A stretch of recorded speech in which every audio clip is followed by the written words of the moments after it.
Gas? আমাদের প্রধান green house গ্যাসের নাম আসো কেন বলা হচ্ছে CO2 প্রধান গ্রিন হাউস গ্যাস? বসো। না সেই স্কোরটা বেশি কারণ CO2 কে কেন বলা হচ্ছে আমরা আমাদের পৃথিবীতে সেই স্কোরের তুলনায় CO2 পরিমাণ বেশি। সেখানে দেখতে পাবে না, মানে সামনের দিকে চলে আসুন।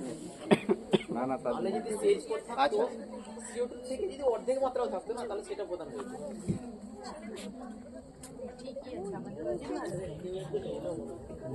ভালো আছে বেশি অ্যাডভেস্টার দেওয়া অ্যাডভেস্টার করে ঠিক আছে, এটা নেমে যাচ্ছে নট স্ট্রং, সেইটাই কাছে যা কাছে গিয়ে একটা কাজ করি, এটাকেই আগে নিয়ে চলে যাই। যে স্যার যে ডিটারজেন্ট দিল ওই ডিটারজেন্টটাকে আমরা কি বলতে পারি, অ্যাসিড না ক্ষার বলতে পারি? ক্ষার বলতে পারি। কি করে চিনবো তাহলে অ্যাসিড ক্ষার? আমি অ্যাসিডও নিয়ে এলাম ক্ষারও নিয়ে এলাম তোমার কাছে। লিটমাস ছাড়া বলো কি বলতে পারবে লিটমাস ছাড়া? তোমরাই কোনোদিন অ্যাসিড খেয়েছো? জানতে অজান্তে? আচ্ছা হ্যাঁ খেয়েছো। লেবুতে কি অ্যাসিড থাকে? তো অ্যাসিডটা খেয়েছো তোমরা? অ্যাসিডের স্বাদ কেমন তাহলে?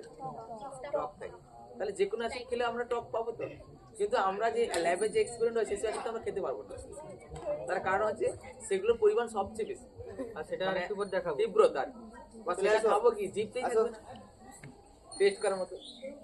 ঠিক একই রকমের ক্ষার কিন্তু তোমরা কোনদিন টেস্ট করেছো? টেস্ট করেছো? আগে তার খার কোনটা কি দিয়ে টেস্ট করেছো? কেমন কি হবে?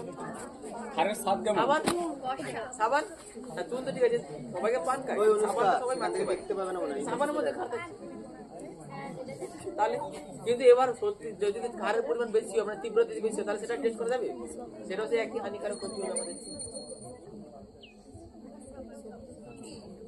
তাহলে চুন তো কি হয়েছে তাহলে খারের স্বাদ থেকে হ্যাঁ, আর খারের টক তো বলে দিল চুন। যে সাবান সাবানের মধ্যে থাকছে খার, ওই যে সার বললে ওইটাই। এবার নির্দেশকটা কি না খার কি করে চিনবো? এই যে পেপার দিয়ে যদি টেস্টটা করতে যাবো না, পেপার দিয়ে জানতে হবে আমাদের। এবার লিটমাস পেপারে হ্যাঁ আমাদের কাছে এটা পরে যেতে হবে এই নির্দেশক দিয়ে। তবুও বলে দিই নির্দেশকের বিভিন্ন কালার দেওয়া থাকে, 1 to 7 অবধি থাকে, মানে 0 থাকে তারপর 1 to 7 থাকে। আচ্ছা এবার যার তীব্রতা বেশি মানে যদি অ্যাসিডের ক্ষেত্রে আমরা দেখবো কি না 7 থেকে আবার 14 থাকে, 7 to 14 দুজন 7টাকে নিউট্রাল আমরা রাখি দেখেছি। নিউট্রাল বলতে সেখানে 9 খা আর এই যে তো এই লিটমাস পেপারে আমি দেখবো লিটমাস পেপারে বিভিন্ন বর্ণ দেওয়া থাকে, খারে যখন পাবো সেই বর্ণটা কোন বর্ণ ভিতরে একজন আছে সেই বর্ণের কাছে ধরো 3 নম্বর দেখা যাচ্ছে। তো 7 থেকে যত নিচে দিকে যাব সেটা অ্যাসিড বোঝাচ্ছে, আর 7 থেকে যত উপর দেবো সেটা ক্ষার বোঝাচ্ছে। এবার যদি 7 কাছাকাছি থাকে সেটা নিউট্রাল। তো 7 থেকে যদি আমি 6, 5, 4, 3, 2, 1 যাই তাহলে এর তীব্রতা বোঝাচ্ছে। তাহলে আমি ওগুলোকে অ্যাসিড দেখাচ্ছি ধরো 5 দেখাচ্ছি।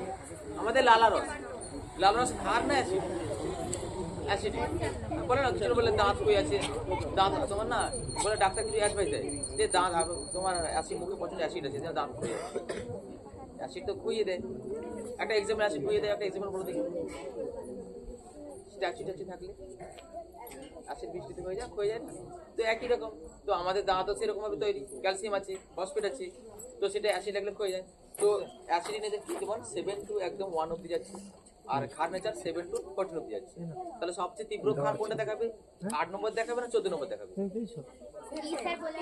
সবচেয়ে তীব্র ক্ষার 8 নম্বরে দেখাবে লিটমাস পেপারে না 14 নম্বর দেখাবে? 8 নম্বর দেখাবে। হ্যাঁ কোনটা দেখাবে বলো? 14 নম্বর দেখাবে। আচ্ছা তাহলে আর সবচেয়ে তীব্র অ্যাসিড কোন নম্বর দেখাবে? 6 নম্বর দেখাবে না 1 নম্বরে দেখাবে? ভালো করে বলো। 7 হচ্ছে নিউট্রাল, 7 থেকে আমরা 6, 5, 4, 3, 2, 1 অবধি যাবো তখন অ্যাসিডের তীব্রতা বাড়তে থাকে। ঠিক একই 7 থেকে যখন আমরা 8, 9, 10, 11, 14 দেবো তখন ক্ষারের তীব্রতা বাড়তে থাকে। তাই 7 থেকে আমি যদি বলি 5 নম্বর দেখাচ্ছে কোনো একটা তরল, সেটা অ্যাসিডিক, বুঝতে পারলাম? আচ্ছা, তাহলে তীব্র অ্যাসিড কখন দেখাবে? কোন একটা তরলে 1 নম্বর দেখাচ্ছে আর একটা 5 নম্বর দেখাচ্ছে, তার মধ্যে তীব্রতা কোনটা বেশি? ভালো করে যদি অবস্থায় বলছি 7 হচ্ছে নিউট্রাল ফেজ, যেখানে এই যে খাবার জল খাচ্ছি অ্যাসিডও না কারো না, তাহলে সেটা সাথে থাকে। আচ্ছা, এবার যদি অ্যাসিড হয় তাহলে 7 থেকে নামতে থাকবে, মানে কি 7 পরে কি আসবে? নাম থাকবে 6, 5, 4, 3, 2, 1 এরকম থাকবে। আর যদি ক্ষার হয় তাহলে ক্ষারের একটা মান তীব্রতা বাড়তে থাকে না, তাই 8, 9, 10 করে 14 অবধি থাকবে। যদি তীব্র ক্ষার হয় তাহলে সেটা মান বাড়তে থাকে 14 অবধি থাকে। 7 পরে 8 হলো, 9 হলো, 10 হলো, একটা তরল দেখাচ্ছে 9, একটা তরল আছে 10 দেখাচ্ছে, তাহলে তীব্র ক্ষার কোনটা হবে? একটা 9 একটা 10 দেখাচ্ছে, 10 দেখাবে। তাহলে আর একটা দেখাচ্ছে 6 আর একটা দেখাচ্ছে 3, তাহলে তীব্র অ্যাসিড কোনটা হবে? 3।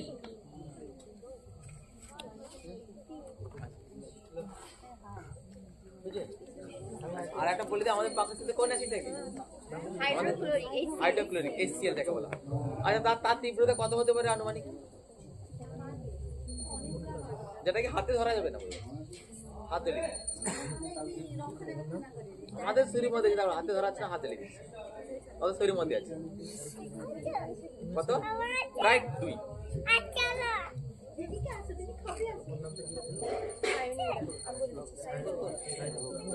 আচ্ছা আমি বলছি, ওই সবাই এদিকে দেখাও। আচ্ছা সারথি স্টুডেন্টরা কি শীতের মধ্যে কি মানে নিজেদের গলার আওয়াজও চলে গেছে?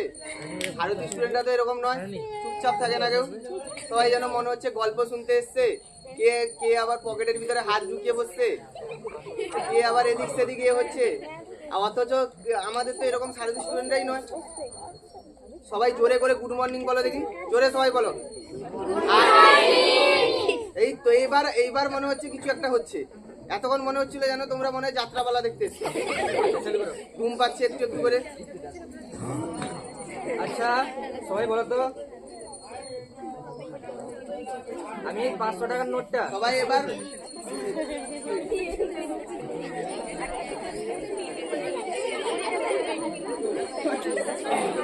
আচ্ছা সবাই দেখো, তন্ময় স্যার কিন্তু সবচেয়ে মানে 500 টাকা রিস্ক নিচ্ছে তোমাদের জন্য শুধু, ঠিক আছে? একটু এদিক সেদিক হয়ে গেলে 500 টাকা চলে যাবে। আচ্ছা আর যদি চলে যায় তোমরা মানে জড়ো করে আবার স্যারকে জমা দিয়ে দেবে। তোমরা এটা বলতে পারো যে না জ্বালিয়ে খাইয়ে দিলে ভালো হতো। না এখন এটা জ্বালাচ্ছি না, এর পরের রিঅ্যাকশনে এটা আলাদা দেখাচ্ছি।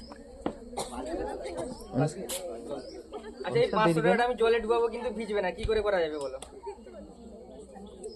এই 500 টাকাটা আমি জলে ডুবাচ্ছি, ঠিক আছে? ভিজবে না এটা বলো?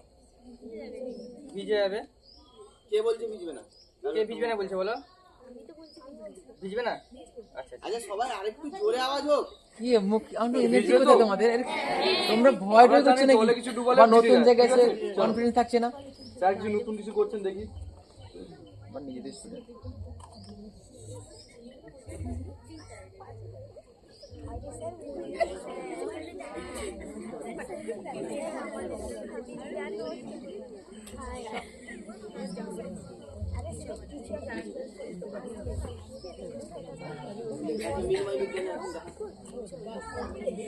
আচ্ছা দেখো, বালতিতে জল ভর্তি আছে, ঠিক আছে? ডোবাচ্ছি।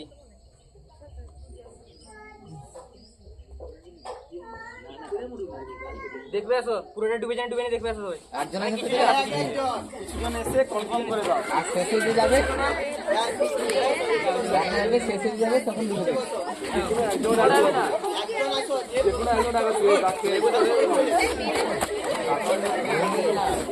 যারা দেখলে তারা বলো ডুবেছে কিনা ডুবেনি। ব্যাস এবার উঠাই, উঠিয়েছি। দেখো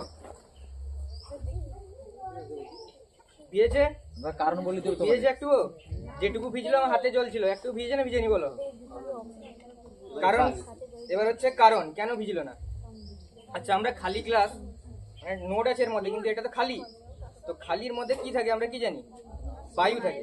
এবার বায়ু কি করে না কিছুটা স্থান দখল করে থাকে, তো তাহলে এই গ্লাসের মধ্যেও বায়ু আছে, তাহলে আমি যখন তাকে ভিতরের দিকে ডুবাচ্ছি তাহলে জল নিশ্চয়ই তার মধ্যে প্রবেশ করতে পারবে না, এই জন্য নোটটা ভিজলো না। বুঝতে পেরেছো? হাতে তেল দাও একটা।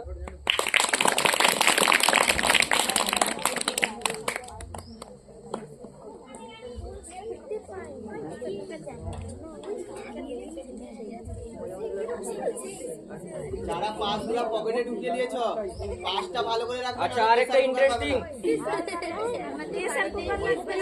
তোমরা দেখেছো না সাধু বা ঋষিরা এরকম ঘটিতে জল দেয়, দিয়ে এরকম এরকম করে জলকে পুরো ভ্যানিশ করে দেয়, দেখেছো না? দেখোনি? দেখেছো? আজকে তন্ময় স্যার সাধু বাবা হবে।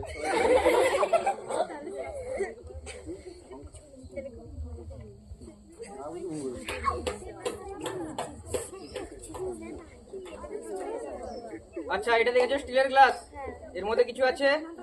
নেই।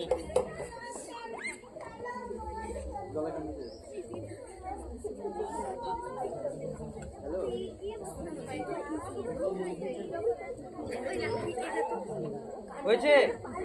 এর মধ্যে জল ঢালছি, দেখেছো জল যাচ্ছে, দেখেছো তো? দিয়েছি। আচ্ছা এবার একটু মন্ত্র পড়ে নিয়ে, যাতে পরীক্ষায় রেজাল্টও ভালো হয়ে যাবে এই মন্ত্রে। সবাই চোখ বন্ধ করে মন্ত্র নিজেদের থেকে পড়ে নাও। মনে মনে গাইডলাইন করছে। হয়েছে? আচ্ছা জল আছে এবার, ঠিক আছে, এবার নিচে দিয়ে করি। এই মন্ত্র তো রয়েছে এটা। জল পড়েছে, জল পড়েছে। মন্ত্র সবাইকে শিখিয়ে দিব। জল তন্ময় স্যার খেয়ে নিয়েছে। এটা কোথায় গেল জলটা? বলো বলো। আচ্ছা আবার যারা দেরি করে এসছে এদের জন্য আরেকবার দেখাচ্ছি। হ্যাঁ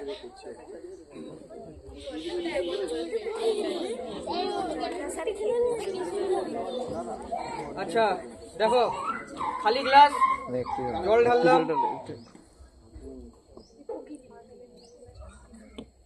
ঢালা হয়ে গেছে। আচ্ছা আরেকটু ঢালছি।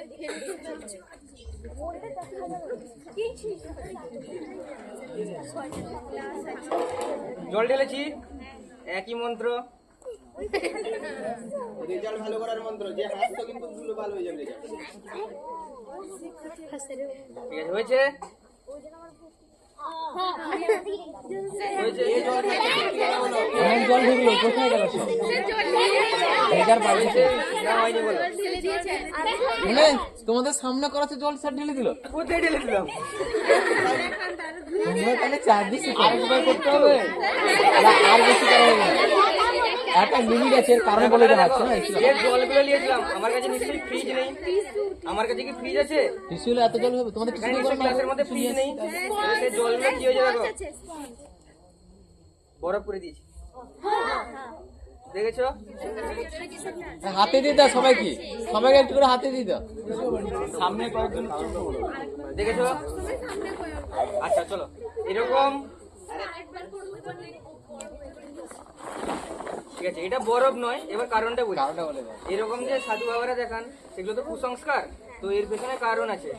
কি আছে না, এই গ্লাসের মধ্যে প্রথম থেকে একটুখানি কি দেওয়া ছিল না, সোডিয়াম পলিঅ্যাক্রিলাইট।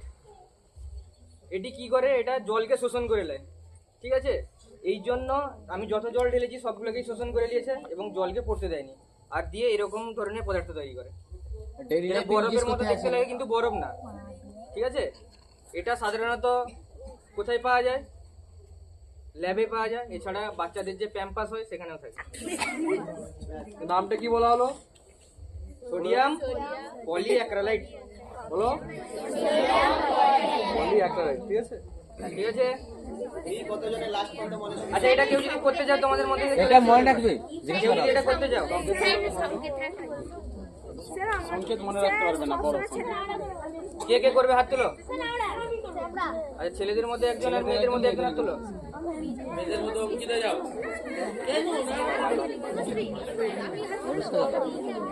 আচ্ছা টিয়া আসো, আসো আসো টিয়া আসো, চলে আসো, জানা চলে আসো। ভালো নাম বলতে হবে, আমরা তো প্রথম থেকে পুতুল বলবে। স্যার আপনি স্যার কতবার করছেন?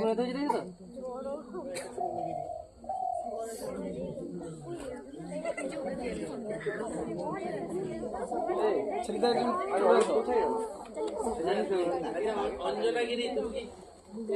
দেখো এটাই হচ্ছে, হতে চাও? এগুলো হচ্ছে তুলা না, সোডিয়াম পলিঅ্যাক্রিলাইট। তুলোর মতো দেখতে কিন্তু তুলা না। তুলা হলে কি হতো, এরকম যে করছি নিচের দিকে পড়ে যেত। এটা কি পড়ছে? পড়ছে না। তো এটাকে প্রথম গ্লাসের মধ্যে আমরা দিয়ে দিব। এবার এর মধ্যে জল ঢালো তুমি।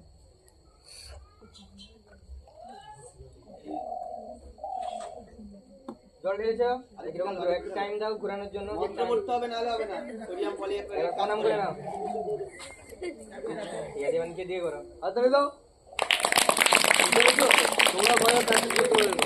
তাহলে তোমরা এরপর থেকে জাদুকর হয়ে গেলে, ঠিক আছে? মনসা পূজা, বাসন পূজা, টাকা পূজা, সব যা কিছু ম্যাজিক দেখানো হবে তোমরা নিজের পাড়ায় দেখে ভালো হয়েছে এটা? ঠিক আছে, আর লাস্টে তো আমার হাতে এখন হাতে নয়, মাথায় লাগানো হবে। যার রেজাল্ট ভালো হয়েছে, ওই সবাই শুনে নাও, ওই সবাই শুনে নাও। তাকে বসাও, জায়গা নিতে পারছে না। বুঝলা? এই নির্দেশকটা দেখো।